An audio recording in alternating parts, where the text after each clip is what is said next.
Oh, good morning, good morning. It is here. It is Fed Day. It is decision day. Oh my God, what's going to happen? What's going to happen to the Fed? What's going to happen to the market? What are analysts and strategists now gonna get from the conversation at 2:30 today when Jay Powell steps out from behind the Iron Curtain and has his press conference? So good morning. Today is May 4th, 2022. I am Kenny Polcari, your host of the party, and here's what you need to know. Here's what you need to know for today, what happened yesterday, to give you some context, right? So, as I said, investors are awaiting the decision, and stocks are just churning. Other eco data today includes the ADP report, mortgage apps, and PMI reports, services PMI. So those are very important. And it's all about combinations, not permutations, and we'll get to that. Oil's up 3.5% this morning as Europe prepares to cut ties with Russia.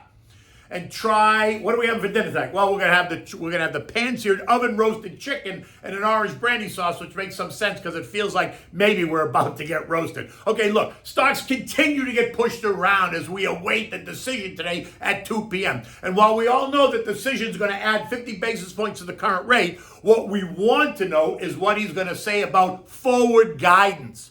So here's what I think. I think he has to acknowledge that inflation is not peaking and that it's not transitory.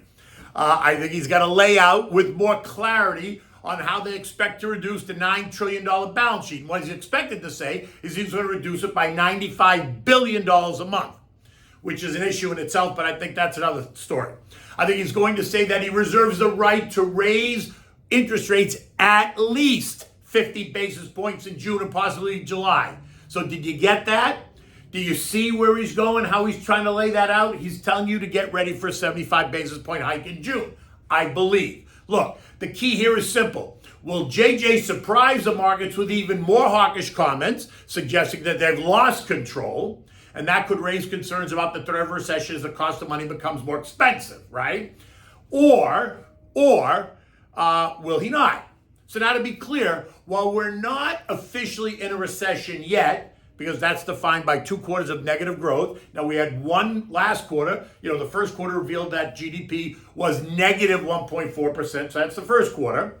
But there are plenty of analysts and strategists and investors that would argue otherwise, right? Suggesting that we're already in a recession or parts of the economy are already in a recession. And that might be difficult to debate because I think that's true. But an official recession? Not yet. And that's why what he says today is going to be so important to how investors and traders and algorithms react. Which is why stocks continue to just get pushed around, right? Up and down and up and down and up and down. All by the end of the day, the Dow added 70 points, though, after swinging 427 from high to low. The S&P added 20 after swinging 53 points from high to low. The NASDAQ rose 27 points, and it swung 185 points high to low. The Russell rose 16 points after swinging 32 points, and the transports added 160 points after swinging 300 points from high to low. So now what happens in June, July, September, November, and December?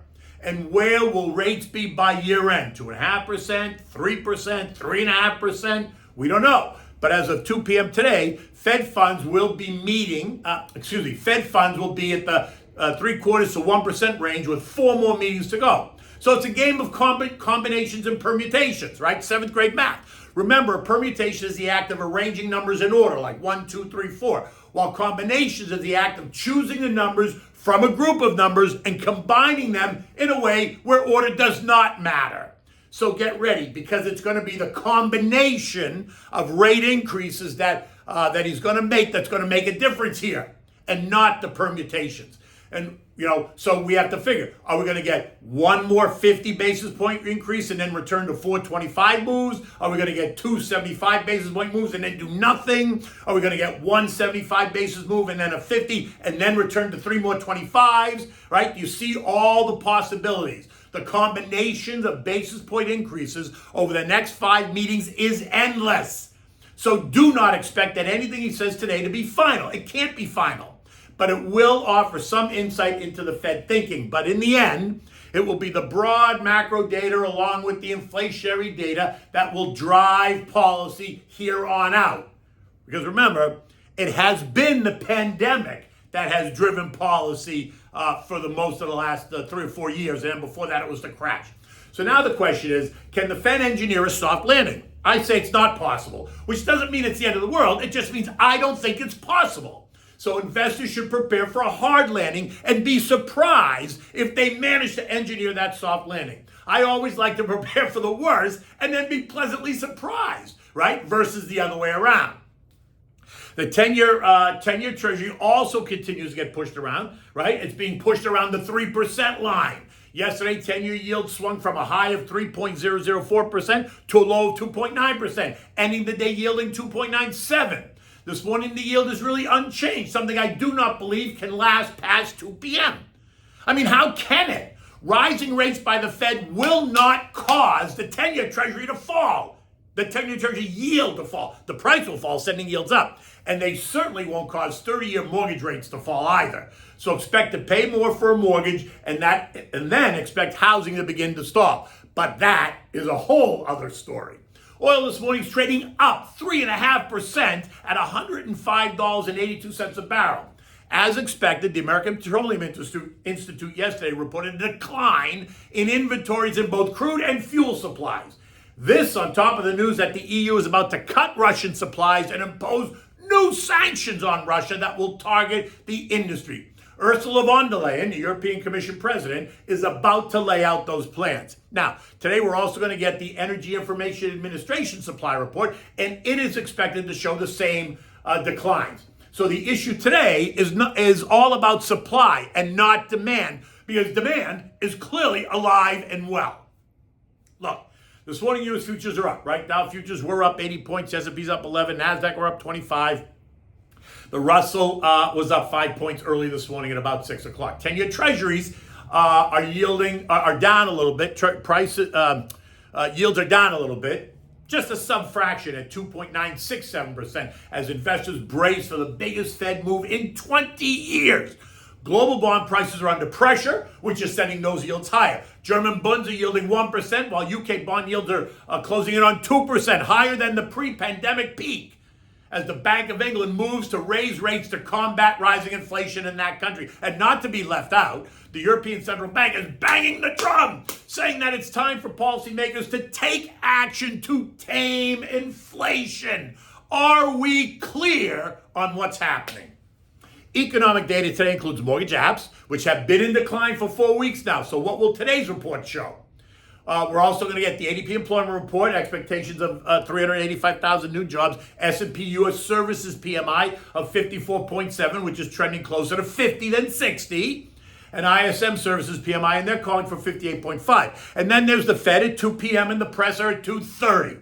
Can't wait to hear someone from MSNBC ask a question like, why did you decide to raise rates 50 basis points versus 25? Or, do you expect to raise rates at the next meeting? Come on, really?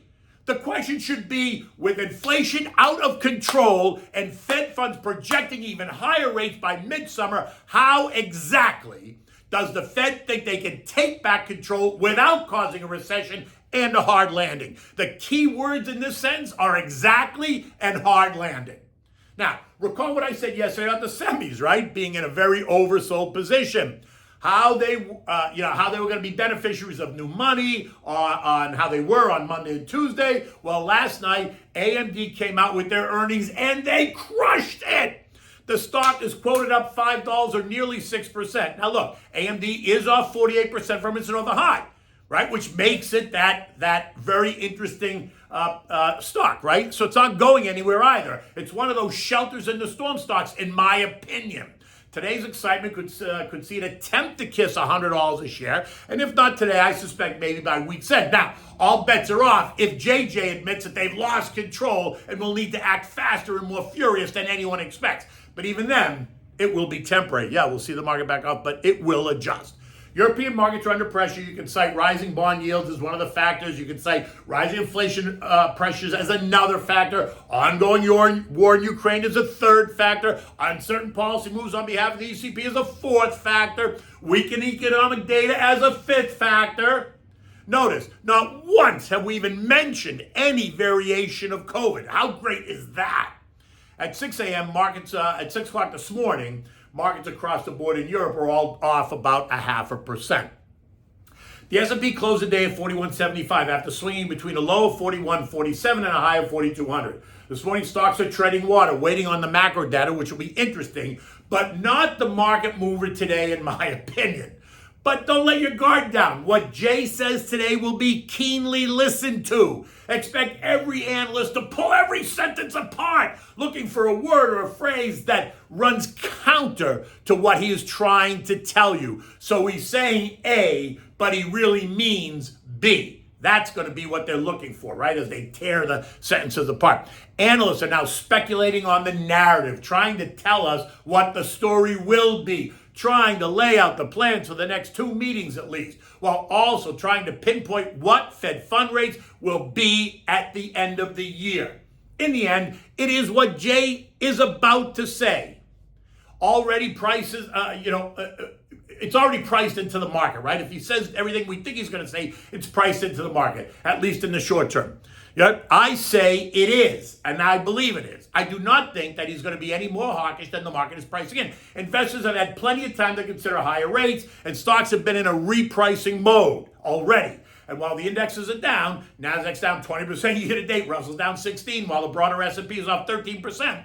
We all know that some individual names are down even more, some double the index.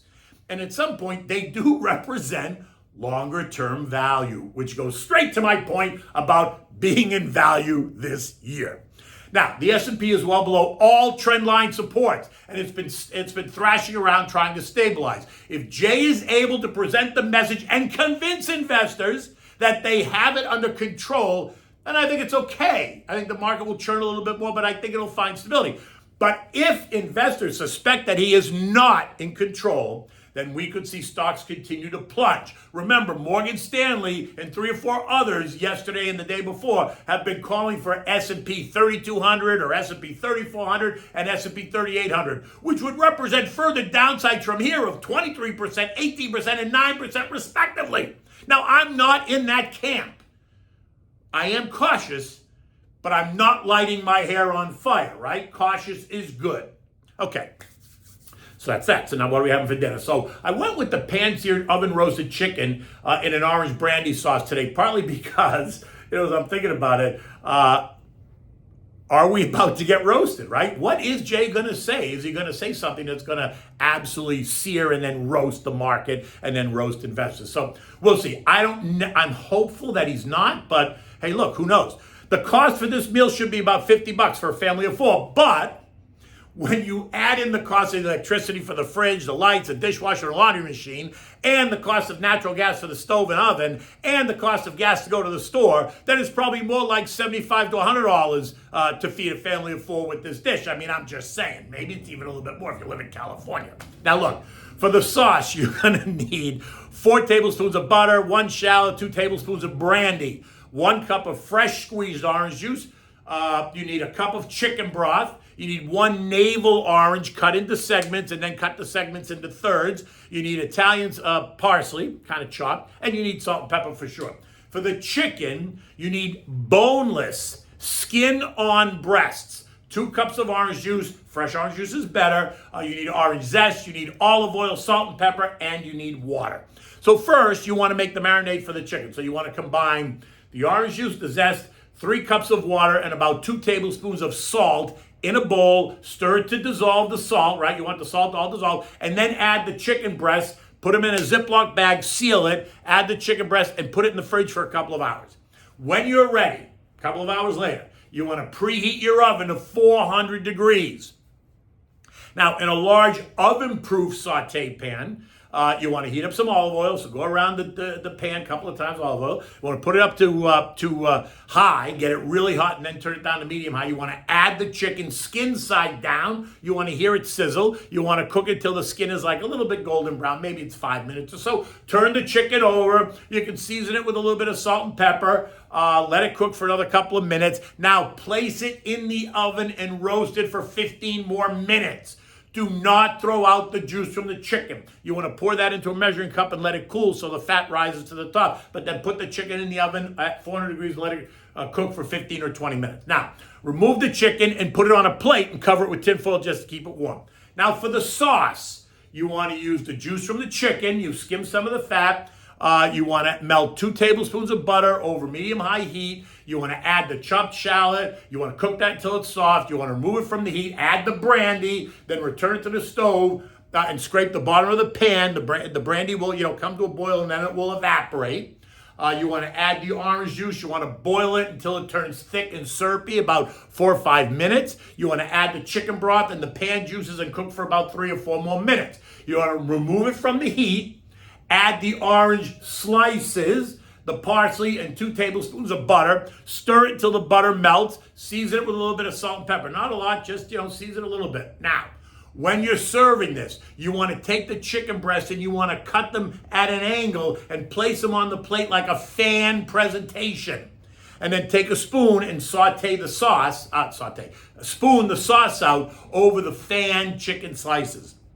It's really good. It's not nearly that difficult to make. It presents beautifully, and you can make it for dinner for your family. You can make it dinner for friends, whatever. Serve this with, vegetable of your choice, whatever you want. Always serve it with a nice big salad. I always like, kind of a mixed salad that's got, scallions and tomatoes. You could put red onion, which I love. You could put sliced mozzarella if you want, but I would dress it with a very simple fresh lemon juice and olive oil, salt and pepper, and a little bit of oregano. Toss it and serve it. It's really delicious.